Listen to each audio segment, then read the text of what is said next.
and that's just the enemy. I'm back. When they get caught up with peer pressure, when they get caught up with, things happening to them, when they got it, and they get caught up in these decisions where people are like, someone asked my kids, do they smoke? Somebody said, do they, they want to get some girls, and they were like, no, we don't do that. Or we kind of talking to some, we're talking to people. We are. I don't know what happened. Thank y'all for coming back in. They was like, if you don't help them make decisions right now, then guess what? At younger age, they're not gonna do too well when they get older. So the point, I don't know what happened. Thank y'all for coming back in.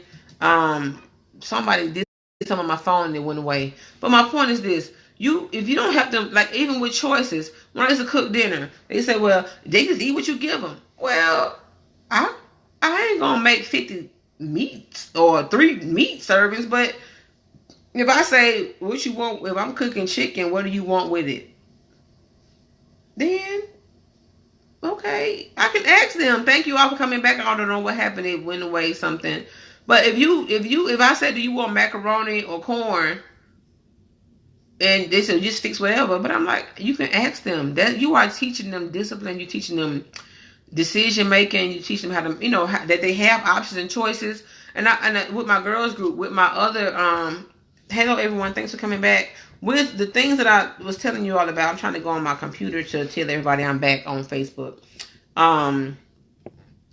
That logging in from the computer. But when you tell people, it's like you have to let decisions be made. You have to teach your children certain things. Now you gotta put your foot down, because the Bible says, spare the rod, spoil the child. I'm not saying don't discipline them, but you gotta give them a voice. It ain't your way or no way, or I'm the mama, I'm the dad, you do what I say, thank you, and all that kind of stuff, Sonya. But you gotta listen, because we don't know. And this is the thing I learned in counseling with my therapist and everything. It was like, she was like, kids internalize way before they verbalize. So when kids begin to do certain things, when they begin to act a certain way, and being in the education for so long, and I got the certifications to be an administrator and all that, but it's like, that's not anything. I just lost my desire for that. Hey, Unique, I was going to teaching to go to law school, but the more I taught, but I always want to be a teacher or a lawyer, but I had to go back and look at why I want to be a lawyer.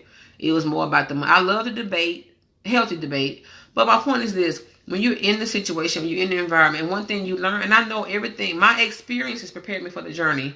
I made a post about, I've had the experience, now this is the journey. Faith is the journey. So that familiar place, that thing we work towards, even getting boxed in, hey Sean, even getting boxed, what I said about being boxed in, we box ourselves into a career. Again, I'm not condemning anybody. I'm not saying quit your job, because you got to be led now, honey. Don't go talking about Tara Nicole said quit your job and be an entrepreneur, because if it ain't in you for that, you got to be built for it. You got to be built for education. You got to be built for entrepreneur, the work of the entrepreneur world. You got to be built for it. But then you got to also be self-confident and self-assured. You also got to be at this place. Hey, Renee, thanks everybody for coming back. You have to be in this place where you are sure of who you are and whose you are, because you got to be in a place where you're not competing or comparing. Yes, we got to learn. You got to learn from the experts. You got to learn from people who've been doing it longer than you. That's why back to the point I was saying about being around certain people. The Bible said the poor will always be amongst you. So there's always going to be somebody who's not doing. There's always going to be somebody who's not doing who's not doing as well as you're doing. Then you get compassion, help. But if they're not trying to make a change, you can't spend too much energy and time on that. Then you got the people who where you are. They can relate. Like I said, teaching or being married or going through a divorce, whatever it is you're dealing with. It's people who on that level they can understand what you're saying. Ooh, they can finish your sentence because they've been through it. But then you got those people who are over here at the top where you're aspiring to be. So you got to build a relationship. You got to communicate. You can't make no assumptions. You can't get to the point where you're like, oh, well, I ain't got to do it that way. Well, it don't take all that. Yes, it does. It does. It really does. It take all that. It take that much. You got to do that much. You do. And you have to be a relationship. And then you can't be intimidated. And that's what's wrong with a lot of people. They get intimidated about things that I used to be so oblivious to stuff. People like, you intimidate them. I'm like, why are you even thinking like that? I'm here to learn or understand or, or I'm here to embrace what's going on here. I'm new to this place. I'm not thinking that, you the new light-skinned teacher in the building and the kids. I'm just oblivious to certain things, but also it goes back to your nature, your character. It goes back to your beliefs. Like, I had to turn some paperwork in, and the girl took one sheet of the document. Well, I said you need all three.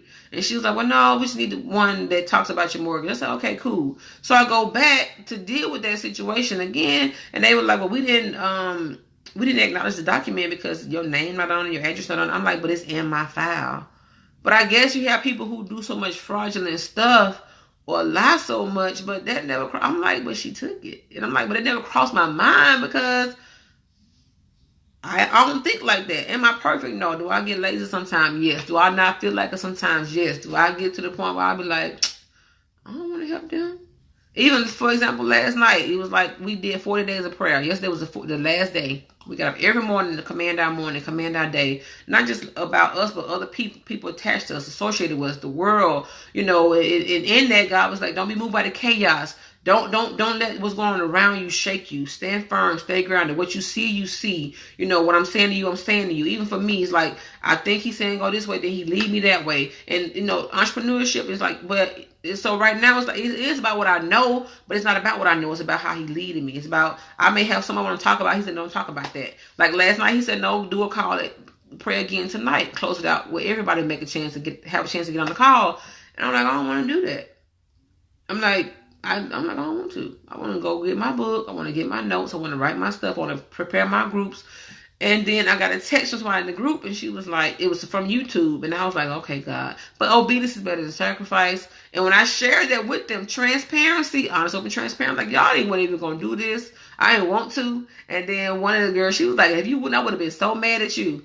And I'm like, and then you get caught up in like, okay, the time or the this or the that, or like I said, how many people on live or what's going on. It's like you have to get to the point where you just in that place of alignment of where God has you.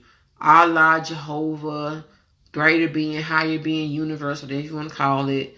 I mean, unless you're an atheist because they don't believe in anything. But the point is this. You got to know what's leading you, who leading you, how you being led, and why you being led.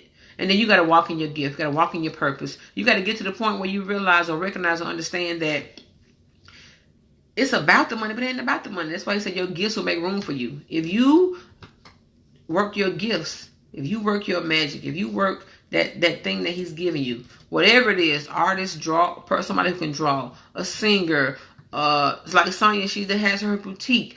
She's good with fashion. She's good with, Sonya's good with, these unique items and clothes and things of that nature. So the thing is about this, like, whatever your gift is, my gift is speaking, talking, teaching, helping, serving, coaching. Like I was saying about coaching, I've been doing it for a long time, but people, they don't look at it that way. This is when you add the title or when how's she going to do that? But it's like, if you are the one they can depend on, if you are the one that they have helped them get to a difficult situation, or you just make a decision, because sometimes we know it, but we get coached through it. Somebody help us make a better decision or help us like reassure us that we're on the right track. But they talk themselves through it. And they're like, you know what? I thought that in the first place. Or I never thought about it that way. I can give you a different perspective. It's not like toot my own horn, but that's my gift. And I'm going to walk in it. So, but the years in the classroom was preparation. Because you meet various types of people,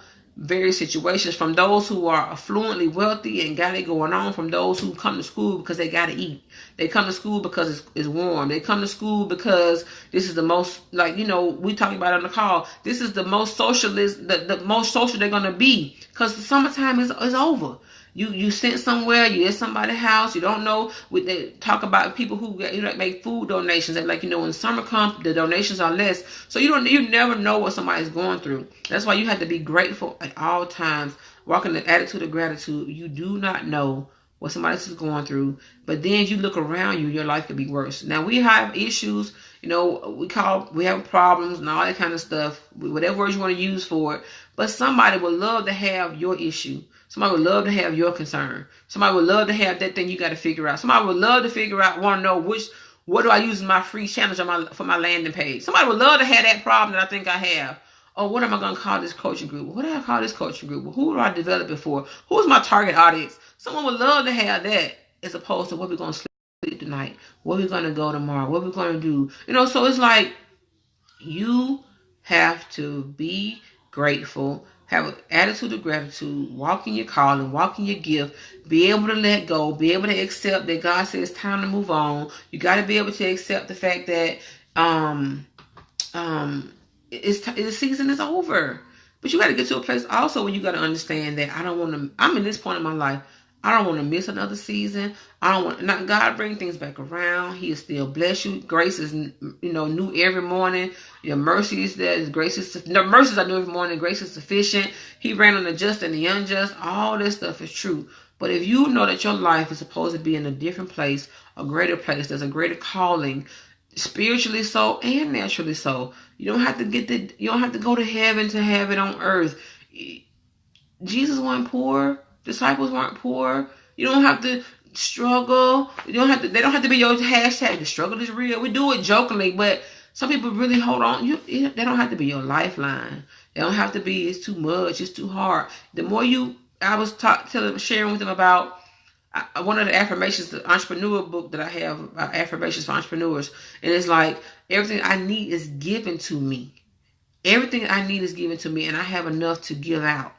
So when some events got canceled and I'm like, I paid my money, I got my money back, but the Lord brought to my mind immediately, he was like, but if you said, if you're affirming, I have everything I need is given to me, then you don't know what happened, first of all, but then second of all, if your affirmation is given, that means you don't have to pay for it. If I say I find favor in the sight of man and God, unmerited favor, people give unto your bosom, then guess what? It is not going to come the way you think. The whole point of making that statement is what you're looking for, the answer that you need, the validation that you think you supposed to have, the justification, the accolades, the applause, is not going to come from a familiar place, number one. Number two, it's not about your way, it's about his way. Number three, I read this post, it was so funny. It said, the only thing that has validation is a parking ticket. The only thing that needs to be validated is a parking ticket. So you got to show up. You got to get up and show up every day in your life, whatever it is. If it's your calling to be in a particular position or career, then fine. But so the point is this: I'm not going to condemn you for being in this position or clocking in, clocking out your salary. But then don't condemn me for walking out my journey and my path as an entrepreneur. Now, I'm going to still use my educational background because that's my experience, but it's not about that. It's about accepting people and things where they are and then giving them enlightenment about how to get to the next level. Anything you see me post, some stuff, the silly stuff come from me, but all my taglines: empower, ignite, uplift.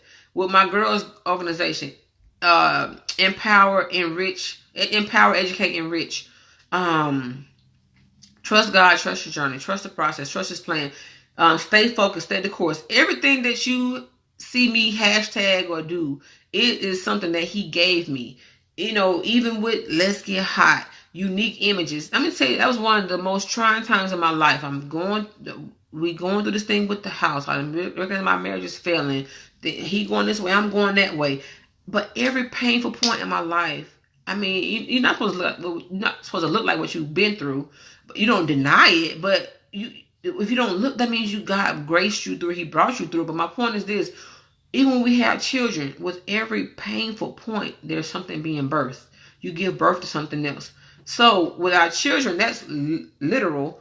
But figuratively speaking, what I'm saying is, I'm in my subdivision. My sister's middle name is Unique. That's what it comes. I'm like, oh, it's so unique. I told her when she was, I'm saying, I'm gonna use your name on the business. I don't know what, but I'm walking in my subdivision. You're walking every morning, and you got to know what keeps you grounded. You got to know what keeps you focused and on the course. And the things that were going around me that was chaotic, or I lay down. I'm like, this is not my life. Or in a relationship, I'm like, this is too much. And like, why are you? People ask you that too, but you have to ask yourself that. It's when you start asking yourself these questions about this job, this relationship, these friendships. It's when you start doing that you begin to get reawakened. The enlightenment starts coming. This realignment starts happening. And so when things end, or when things break down, or they're destroyed, oftentimes people feel like, or they think that you gotta go through this grieving process, but you've been going through it in the midst of it. I had to explain to somebody. I said, well, with the ending of that relationship, I'm not sad. I'm not broken. I'm not hurt. I'm disappointed about things. Don't get me wrong. I'm not saying it because you care about people, and you look at some of the things you're like, it's so dumb. It's not really a reason why this couldn't be. But you have to be in alignment, and they have to be in alignment. It has to align with your purpose. So if that thing isn't, they don't have the same values, they don't have the same beliefs. If you want to be married and they don't, we can go on another 5 years. It's still going to be the same thing. You can pretend 5 more years. It's still going to be the same thing. I want this. You want that. So you have to start facing your truths and then speaking it. But so guess what? We can still do all of this. At the end of the day, I want to be married. You don't. That's just one thing. I'm using it as that's an example. That's one truth about that situation. I ain't saying you don't, but you're not sure. So whatever it is that makes you afraid of it, it has a stronger hold on you than committing to it totally. And my thing I'm more reserved now because of all the things we've encountered and gone through. So you're not 100%, I'm not 100%. But I am 100% sure about what I want. You get what I'm trying to say? So my point is this: why we keep going on? And the question, the statement that was posed to me was, you don't need me to make a decision for you. You think something's so wrong with it, do something about it. It was like, oh, okay. And I did. Even the yoke, yes, Jennifer, exactly. But again, if you just came on, the video got cut off, but catch the replay of the first part. But the point about it was this: no, I don't need that person to make a decision for me. If yes, something wrong with it, so I'm gonna do something about it. But I'm gonna do something about it for me. But like I explained in part of the conversations after that moment, you thought I was the same person. And I wasn't. I've been changing the whole time. See, this is the thing. Some people are constantly evolving. Some people are not. They're there to latch on and to hold on to that thing. But, hold on, let me do this right quick.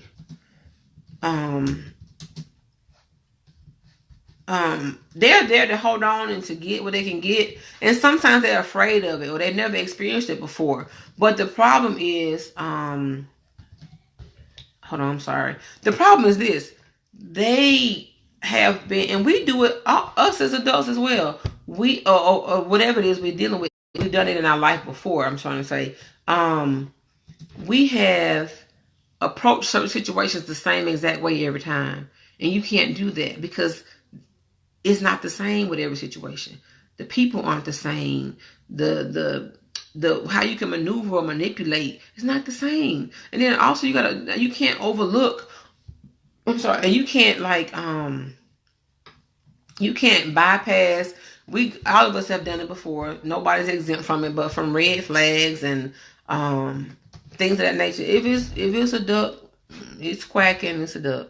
Well, maybe it's not. Well, maybe, or if you give it some time, and I'm gonna tell you, being a good person does not mean that person's going to change. Because if that was the case, a lot of marriages, a lot of partnerships, a lot of business, a lot of relationships will work out. It being good don't mean nothing. It means something, but it don't mean nothing. If that makes any sense, it don't mean nothing. It does not. It does not. So it doesn't exempt you from anything. It just means you're good. But it doesn't mean that that's going to make somebody stay. It's going to make somebody be there or whatever. It doesn't mean that. And I remember growing up before I got married, in church and all that, and they say, it's better to marry than to burn. It's better, marriage is honorable and the bill is undefiled. But guess what the other part is? That, Jennifer, you just said it, that part about being equally yoked. And you know, a yoke is what it holds something. You know, do your research. I don't even gonna get into all that. But my point is this: being equally yoked simply means you know that you're bound together. No matter how shift left or right, it's like you're doing it together. You're there. You're on the same page, same accord. No matter how you know it things happen or things come to shake you, or you know, but if you know how to go together and pray about it. You know how to go together and say, you know what, we need to take this to the throne. That third cord isn't missing. You ain't got one person totally dependent on it and the other person not. But that's in anything that you do, partnerships, business, anything. And some people get to the point where they're like, you know,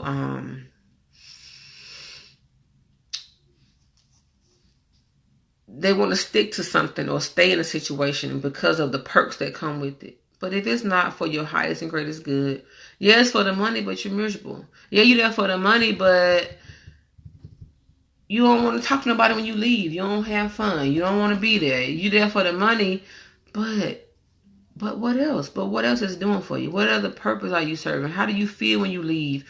What's happening when you get done? You know, you got, and then that's when you got to start asking God, okay, what are you saying? What are you showing me? What are we doing? What are we, you know, what is it? What is it? What is it? What is it? What's the purpose in this? And the thing about it is this, and this is what I learned with my whole thing about becoming an entrepreneur and, you know, walking into this thing that I really enjoy this. Like, but I say it all the time, and it's not a facade. It's not me on here just like pretending I ain't missed nothing. I ain't nothing missing, ain't nothing broken. I've made adjustments, but who doesn't? One thing I do find is happening is I don't spend as frivolously. I mean, I still do what I want to do, but I find myself paying things off faster. So I post a thing about it's an upside to the down. It's an upside to what looks like some chaos. It's an upside to God not stopping something. It's an upside to Him not allowing the test to end quicker. You know, we go through certain things and then He'll stop it. It'll start and don't, you know, He'll nip it quickly, or He'll let it go a little bit, and then okay, that's enough. He'll turn it around. But then sometimes you go all the way to, you be like, okay, look, now Jesus, you taking too long, like, for real? But when He wants you to close that door, He's gonna shut the door. He's gonna shut it because I want to keep I want the door stop. You know, if you would in a certain, I use school, that's part of my experience, but if you have a door stop and you don't want the door to, even when we go out like to the car, do something in the doors locked, we stick something in the door so it won't close on us. But that's what the thing we don't want to let go of. We going, okay, well, I'm gonna keep I ain't gonna delete everything. I'm gonna hold on to this part. Well, you know, I'm gonna say hey sometime. Well, I'm gonna get a few weeks and talk about it. Well, I'm gonna keep this wedge in door so it won't close all the way, just in case. But if He want it, He will. I call it tools. He will put a tool in your life. Hey, Ashika, He'll put the difficult people, difficult situations. This is how you gotta look at that. It's a tool. It's a tool for your perfection. The things that were brought up, some things that I had to deal with were true, like getting to work earlier and all that. But it was like that stuff was draining me. It was pulling on me. But 2 years ago, I knew I didn't want to do that. I kept a reason. I kept an excuse. I kept a doorstop in there. Well, my kids. Well, I need my benefits.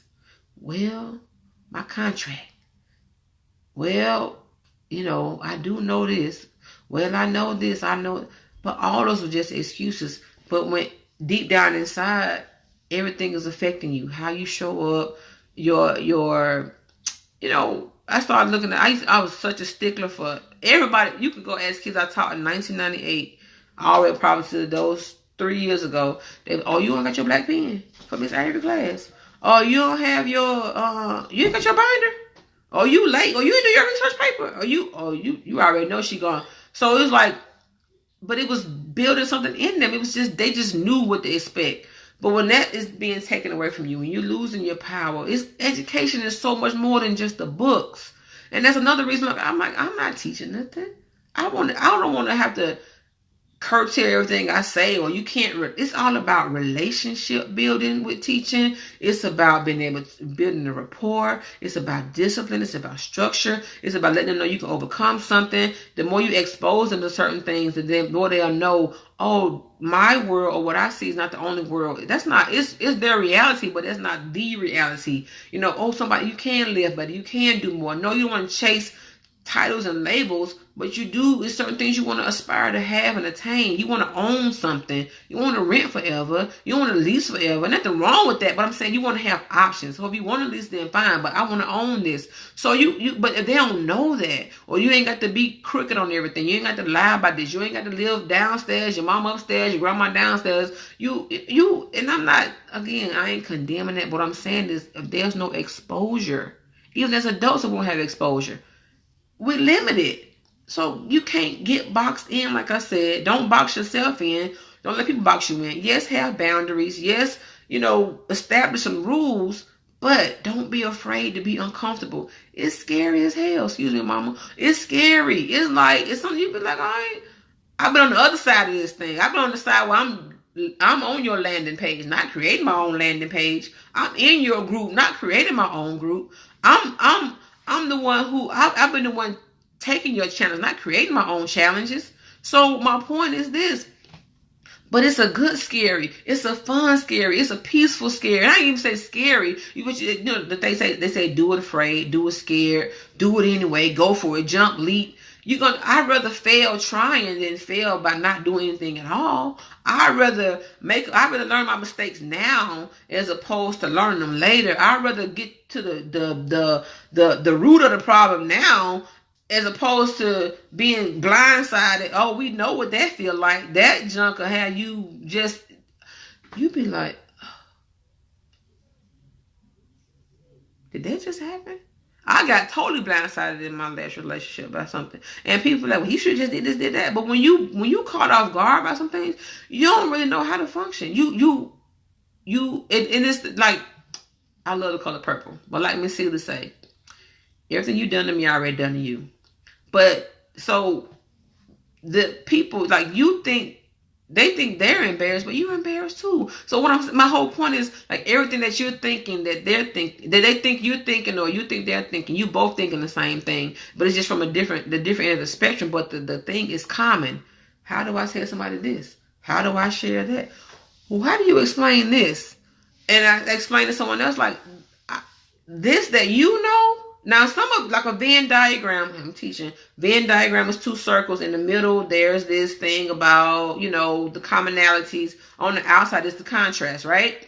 Hey, Erica, so I don't know the outside. And some of the similarities I did know, but I don't. And so when I told the person, I don't know you. Yeah, I'm like, I don't. I meant that. But the point is this. And then you got to make sure that you don't get to the point where you don't know yourself. Because that's the scariest thing. And if you want to figure out what's changed about you, or if you've changed, because we look at ourselves every day, so we don't really see it. Take a picture.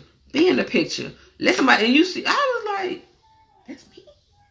But when you go, and I'm telling you, it's like, it's just so much. You got, what kind of coach should I be? Am I empowerment? Am I transition? Am I transformation? Am I this? Am I spiritual?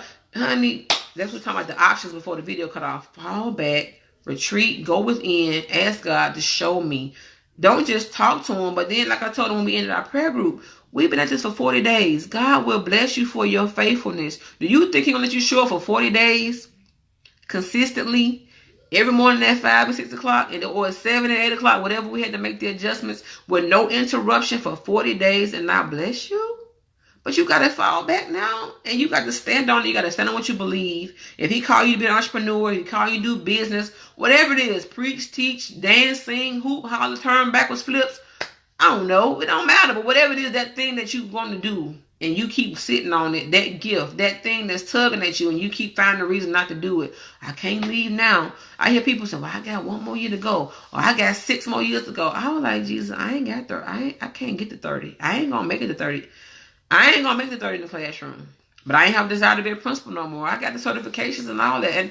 And then the other thing he told me, you can talk about your accolades. You can talk about your success. But people begin to box you in with that. So you kind of like get away from it. And people, how you go by Tara Nicole? Because I've been Tara Shannon for a long time. I've been Tara Avery for a long time. But do you know Tara Nicole? Yeah, I'm all those people. But this person is just this, who I am right here.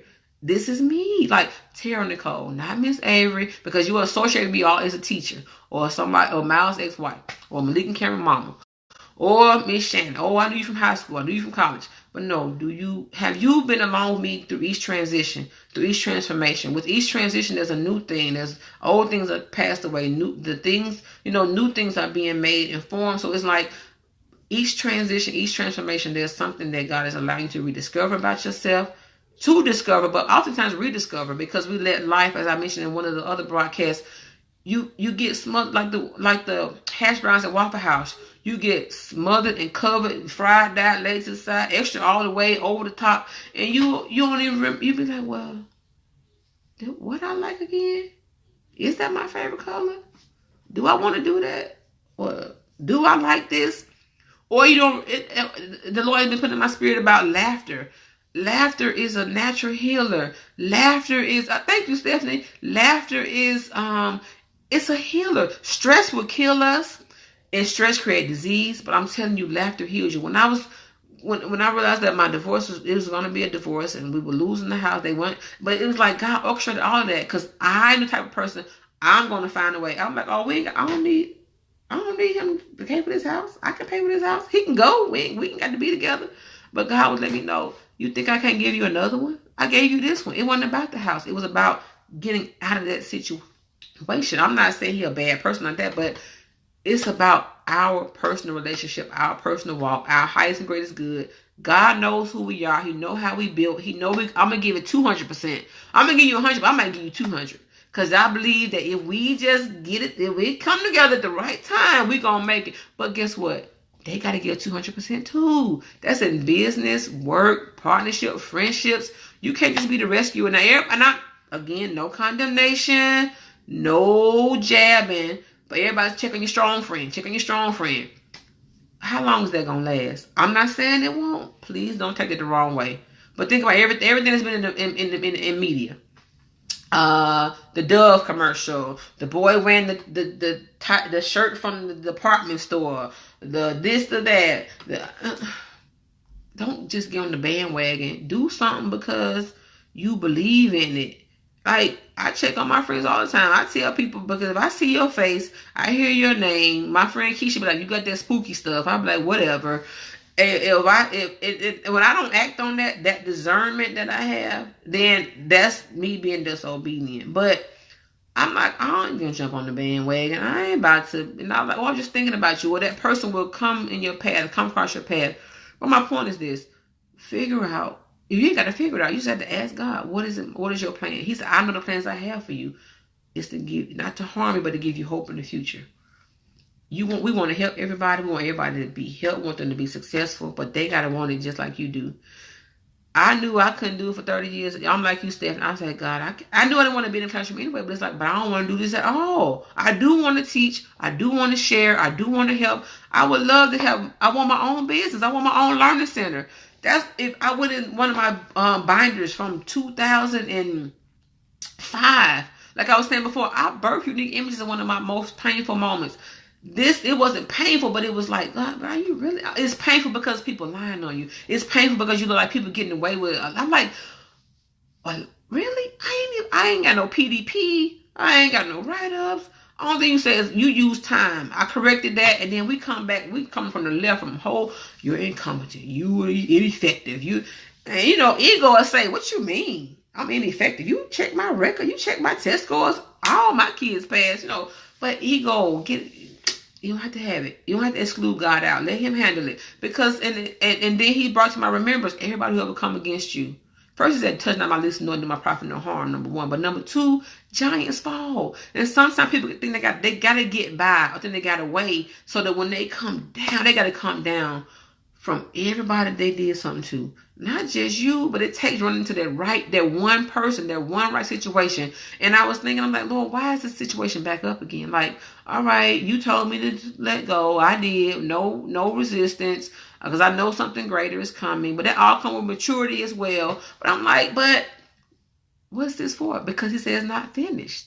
Some things come back around in our life because we have to get it done. We have to go full circle. We have to finish it.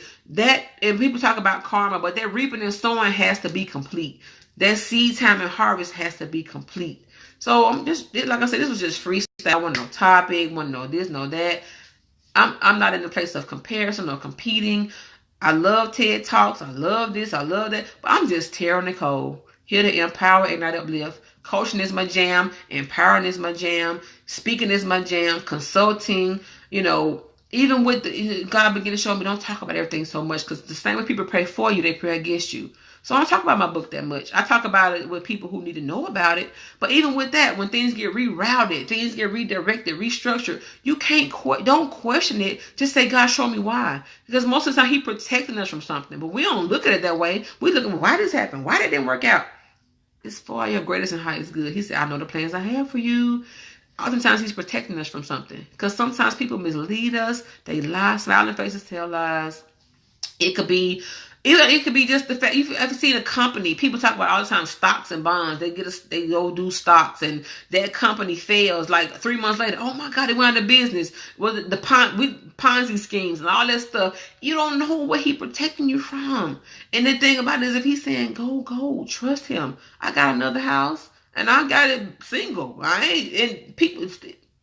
I'm like, why you brought me here? But He showed me even more. My son needed to be in a different school. Not that he bad, but He know what we need. He know it. So listen, when you deal with your children, listen. Ask them what's going on. Talk to them. Don't just assume this or that. But be thankful that they are the way they are. That you ain't got trouble. They mind lazy sometimes, but I ain't at the courthouse. I ain't at the jailhouse. I ain't buying Pampers. You know what I mean? I'm not wondering where he at. They ain't cussing me out or cussing each other out or smoking or drinking. And I'm not, like I said, I ain't condemning nobody or nothing like that. But what I am saying is, be grateful in all things. Be grateful in all things. Like, be grateful. Have an attitude of gratitude. Have your spirit right. Be led. Let God answer you. And don't be mad if He'll answer you the way that you want Him to answer you. And then if you don't understand, He said, but I give you a peace that surpasses all understanding.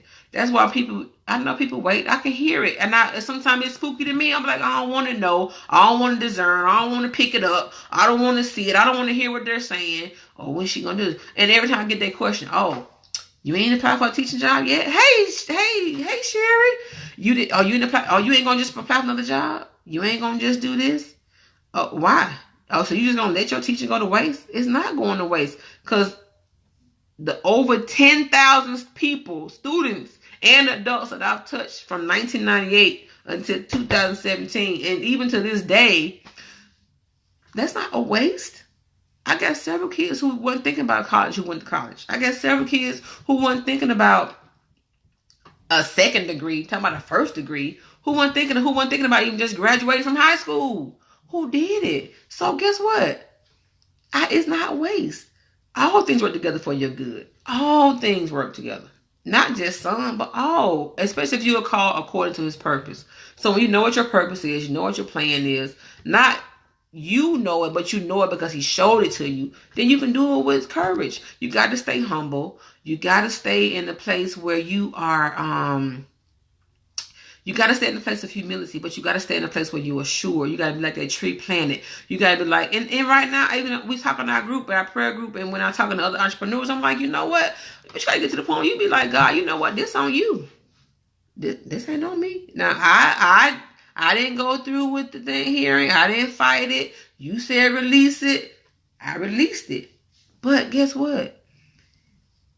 I said, so it's on you. Whatever happens or doesn't happen on you. I got to be in alignment. That's why He allows certain things to come and to get destroyed or break down. Because guess what? Why? He wants you to get out of it. But we so busy holding on to it. Let that junk go. Let go, people. Okay? Let it go. Move on. Trust Him. Trust your journey. Trust the experience. Learn from your experiences. Your mistakes become lessons, and then lessons become blessings. If you approach it differently, change your perspective, change how you think. Quit saying I don't. Quit saying I can't. Quit saying I won't, like WON''T. But I am and I have. I can. And the more you say it, think about it. The story about the little train. He said, I think I can. I think I can. And then at the end, he said, I did. You know, you got to quit thinking about it. You got to start doing something about it. And you got to get around people. You don't have to disassociate yourself or disconnect everybody. But you got to get in a place where you are only interested in things that are going to be for your highest and greatest good. Hey, Zaria, no, you are not disowning other people. No, you aren't, condemning them or nothing like that. But what you are doing is you got to do what's going to keep you grounded. You got to do what's going to keep you focused, keep you on the course. So I'm not against TV, as I was saying, but I can't watch TV for 9 hours. And I'm trying to maneuver through the strategies of being an entrepreneur, or learn a new strategy, or go to a meeting or a workshop, network, connect. I can't do that. I like it, but even what you watching. But I'm going to end on this. Laughter. I was saying about laughter. Laughter is like God's natural healer. And I knew this because I was mentioning before I started saying something else. But in that time of going through my divorce, realizing that it was going to happen. Hey, Cameron. Hey, Zaria. When I realized that these things were going to happen, I was thinking about my children. They knew, but they didn't know. I mean, my oldest son knew, I guess, but they knew something was different, but they didn't experience nothing different. They didn't.